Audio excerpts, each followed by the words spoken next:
County Library video channel. We post new videos every week, so bookmark, follow, and subscribe so you don't miss a thing. Hi everyone, my name is Miss Kim from the Sonoma County Library, and welcome to Book Read-Alouds at Home.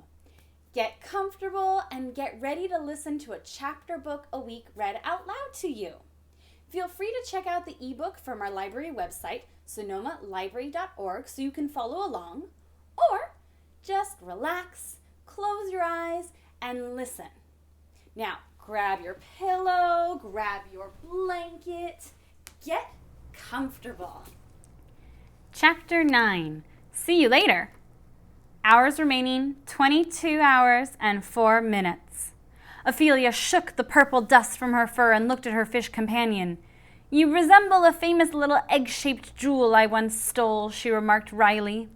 Oscar seemed flustered. "Ugh, without that grab-and-switch gadget, once we find a way inside the museum, we'll need an entirely new plan to steal the diamond." Indeed. His use of "we" grated on Ophelia, but he looked so silly trying to rid himself of his dusty purple film that she resisted the urge to correct him. "How about you plot and find a new way to get into the museum and take the jewel, and I'll make us a worthy sea vessel." For the next hour, Oscar worked. Piece by piece, he destroyed the luxury travel crate and almost everything in it. As some of her priceless items were transformed into a boat, Ophelia cringed. But, true to her word, she didn't complain. "Almost done. Please go find 10 plastic milk jugs," he ordered, beads of sweat forming on his fins. "I also need some metal scraps. You might have to dig for those." "But my manicure," Ophelia protested. "Would you like to stay here forever?" as he said, he pried the last of the travel crate's boards apart. Suddenly, Oscar stopped. "Ophelia, look at this!" He held up a minuscule metal disc the size of a pencil eraser. "Is that what I think it is?" Ophelia looked at the inventor, but she already knew the answer. "Yes, I fear, dear cat, this is a rather sophisticated tracking device. It's amazing technology, the smallest I've ever seen. It seems as if your cousin did more than just switch the address on your travel crate. He's also keeping a close eye on where we are." Ophelia was confused and examined the metal disc more closely. "That is not Pierre's," she declared. "It is too well constructed, too polished. Pierre uses cheap tracking devices. He buys them in bulk." "But who else would be tracking you?" Oscar didn't wait for her guess. "Let's see if there's a clue inside this thing." He used a small paper clip from nearby and pried it open. "Oh dear. Mew won't be thrilled about this." Ophelia wasn't amused either. It dawned on her that now she was evading both Pierre and the Central Canine Intelligence Agency, the logo in the tracking device. Oscar closed the bug back up and put it in a small chunk of moldy bread. He threw it up in the air and a humongous seagull swooped down to grab it. "That'll throw the CCI off for a while. They really would like nothing more than to nab you, Ophelia. Imagine those dogs being able to say they caught you, the most top cat burglar in the world." Ophelia didn't want to think about it. Back to work. Before too long, Oscar had finished his nautical masterpiece. "Step right up. We each get one small carry-on item." Ophelia plucked her special ops handbag from the pile of things that Oscar hadn't hacked to pieces. "That bag looks too big," Oscar told her. "Can you leave it here?" "This," she stated with conviction, "is an absolute necessity. I need it. In fact, I never go on a heist without it. My grandma gave it to me." Oscar nodded. "You're a high-maintenance cat," he said matter-of-factly, "and I know you don't know it yet, but even though you really are legendary on your own, you might actually learn to love having a great inventor at your side."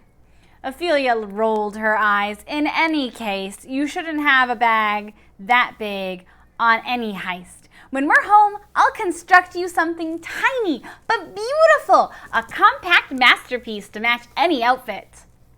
This bag might be large, but it's filled with lovely compartments, and you never know what you might need. She spotted Oscar's gravity-defying grappling hook on the ground and popped it in her bag. Could come in handy. The fish tapped his fin. I think you're being stubborn. Isn't there always room for improve? Oscar stopped talking when the massive seagull swooped back around, looked at Oscar, and greedily licked its lips. You seem to be a good snack option, Ophelia chuckled. I'm done. Let's hop in the boat. Let's go. One paw at a time, Ophelia tentatively tested out the makeshift transportation. Are you sure we won't sink in this? Positive. If I get soggy, trust me, Oscar assured her. I've sailed every sea on the map and some that aren't even on the map. I'll keep you dry. They cruised across the water towards Paris at high speed. Thanks to the inventor's solid ship design, Ophelia, as promised, didn't get wet. When they got to France's shoreline, the fish captain maneuvered them to a small dock where he anchored and tied their boat. Do you think Pierre's watching for us? Probably, Ophelia replied. Not to mention the CCIA, she sighed. There are a lot of enemies to keep track of. Just try to stay low. I'm not really good at slinking, he admitted, but I've been practicing. I want to make you proud. They moved slowly and carefully. The short hike from the dock to the train station was uneventful. The entire way, Ophelia was trying to decide how to tell Oscar that it was time for him to go home. Admittedly, the fish had been quite useful. Still, a partner would undoubtedly get in her way.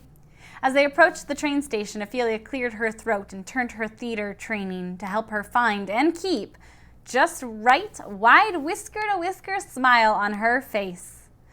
They're announcing my train. Thank you so much, Oscar F. Gold. You're quite an inventor. And there's a top-notch burglar somewhere in the FFBI who will find you very helpful. I've got to go now. You'll get your own ride home, right? Home? The fish looked confused. Oh, no, I'm coming with you. This is by far the most exciting thing that's ever happened to me, and it's been my dream to work with you. I've never been so happy. Ophelia knew there was no way she could pull off an impossible heist and babysit this awkward stowaway fanfish. She cleared her throat and shifted her approach from polite to pointed. While I appreciate your enthusiasm, there's zero chance you're staying with me. Pierre is already a step ahead, and who knows what's happening with the crazy canines. From here, I shall take the train to Paris, steal the diamond, then get to Brussels to claim my first place prize in the FFBI perfect heist competition before the deadline. Oscar's eyes widened in disbelief, but the cat stood her ground. Here's some money, fly first class, put your fins up and relax. Then when you're home, make sure to say hello to Mew for me. Oh, and do me a favor, let her know I've been polite and kind to you. Au revoir, wish me luck. Ophelia waved and then jumped onto the train to Paris and the Belle Museum. She didn't look back. She should have. End of chapter 9. Thank you everyone for joining me. Check back weekly for more read-alouds. We'll have new ones posted every week. And be sure to check out our website, sonomalibrary.org, for up-to-date resources and information. We miss you all. Stay safe. And remember, make reading a part of every day, even if it's just for a few minutes. And have fun with it.